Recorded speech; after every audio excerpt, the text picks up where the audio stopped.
2 minute में समझो types of relation, ठीक है। सबसे इंपॉर्टेंट कॉन्सेप्ट है ये आपका मैथमेटिक्स में क्लास 12th में, ठीक है। तो मोस्ट इंपॉर्टेंट कॉन्सेप्ट है आपका टाइप्स ऑफ रिलेशन। कौन कौन से रिलेशन होते हैं हमारा, तो पहला आपका आइडेंटिटी रिलेशन है। आइडेंटिटी रिलेशन होता क्या है बेसिकली, तो इसमें देखो आपका जो रिलेशन है, ठीक है, जिसमें हमारे जो आपका एलिमेंट होगा A2 है, ये आपका पूरा का पूरा ए सेट में बिलोंग करेगा। नहीं समझ आया, देखो एग्जांपल में मैंने ये लिया ए सेट 1 2 3, ठीक है। एलिमेंट क्या है 1 2 3 है इसमें। एक रोज ए क्या होगा मेरा, तो देखो ए का ए के साथ ही आपका कार्टेशियन प्रोडक्ट करना है। तो आपका देखो ए सेट में ये है, मल्टीप्लाई उसी वाले सेट से करना है।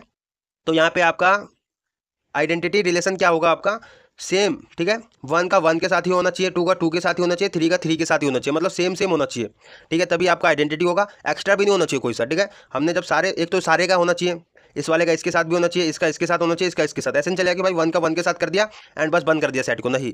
सारे के सारे होने चाहिए एक तो, और उसके एक्स्ट्रा भी नहीं होना चाहिए। ऐसा नहीं कि 1 के आप 2 के साथ भी कर रहे हो एंड इसके अंदर सेट के अंदर डाल दे रहे हो, वो आपका आइडेंटिटी नहीं होगा, ठीक है। तो ये आपका आइडेंटिटी है। एंड यूनिवर्सल सेट होता है सेकंड आपका। यूनिवर्सल सेट के आपका जितने भी रिलेशन है, ठीक है, A to A में आपका जितने भी रिलेशन बन सकता है वो सारा का सारा यूनिवर्सल होता है, ठीक है। टोटल जितने ही बन सकते हैं। तो एग्जांपल में रियल एग्जांपल समझो, आपको ये सेट में देखो एलिमेंट क्या है 1 और 2, ठीक है। दो एलिमेंट दे रखा है। A to A क्या होगा मेरा, 1 का 1 मतलब 1 2 मल्टीप्लाई आपका 1 2 के साथ ही होगा। ए का ए के सेट के साथ ही आपका कार्टेशियन प्रोडक्ट कर रहे हो।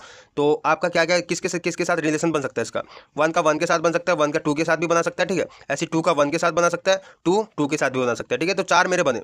तो रिलेशन आपका क्या, ये 4, अगर रिलेशन के अंदर ये चारों के चारों आ जाए, जितने ही बनेंगे चारों के चारों आ जाए, तो R इज इक्वल टू में एक क्रॉस ए हो गया मेरा, ठीक है। एंड मैं कह सकता हूँ कि R is a universal relation, ठीक है, क्योंकि इसमें हमारे रिलेशन में जो है सारे के सारे कार्टेशियन प्रोडक्ट के एलिमेंट आ गए, ओके।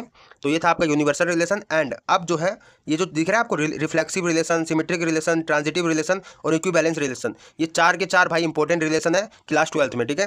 तो इसको जानना बहुत जरूरी है, ठीक है। इंपॉर्टेंट रिलेशन है हमारे। नेक्स्ट वीडियो में समझेंगे इसको।